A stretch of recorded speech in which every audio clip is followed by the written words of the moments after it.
బాలకృష్ణ గారితో కూడా మీది ఒక షూటింగ్లో మేకింగ్ వీడియో ఒకటి చూడడం జరిగింది. ఆ కన్వర్షన్ ఏంటండి? అంటే ఏ సినిమా టైం అది? మా తాతయ్య గారు బషీర్ ఆయన నేమ్. అతను అల్లరి పిడుగు మూవీలో కత్రినా కైఫ్ ఫాదర్ రోల్ చేశారు. ఓకే. సో అది పెద్ద తాతయ్య. సో ఆ ఇండస్ట్రీకి వచ్చిన కొత్తలో తాతయ్య సపోర్ట్ చేస్తారు. అప్పుడు నాకు బాలు సార్ను పరిచయం చేయించారు. సో మళ్ళీ ఒకరోజు నేను సెట్కి వెళ్ళడం జరిగింది.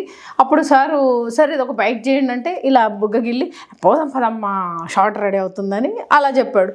అది నేను అప్పుడు రిలీజ్ చేయకుండా జస్ట్ ఇన్స్టాలో సార్ది మొన్న రిలీజ్ అయిన మూవీకి చేసా. అటు చాలా ట్రెండింగ్లో ఉంది వీడియో, చాలా బాగా వెళ్తుంది. అంటే ఎలా ఉండేవాళ్ళు బాలకృష్ణ గారు? చాలా నైస్ పర్సన్ సార్, మంచిగా మాట్లాడతారు. ఇప్పుడు మీరు ఎట్లా మాట్లాడతారు అట్లానే మాట్లాడతారు. ఆ తర్వాత చాలా సెట్స్కి వెళ్ళి మాట్లాడాను. ఇంకా వీడియోస్ రిలీజ్ చేస్తాం. ఇంకా పద్మభూషణ్ రావడం కూడా జరిగింది ఆయనకి. చాలా కూల్ పర్సన్, చాలా స్ట్రైట్ ఫార్వర్డ్ పర్సన్, మంచి పర్సన్, బాగా మాట్లాడతారు. మా తాతయ్య త్రూ సార్ తెలుసు నాకు. సో మా తాతగారు పరిచయం చేశారు బాలకృష్ణ సార్.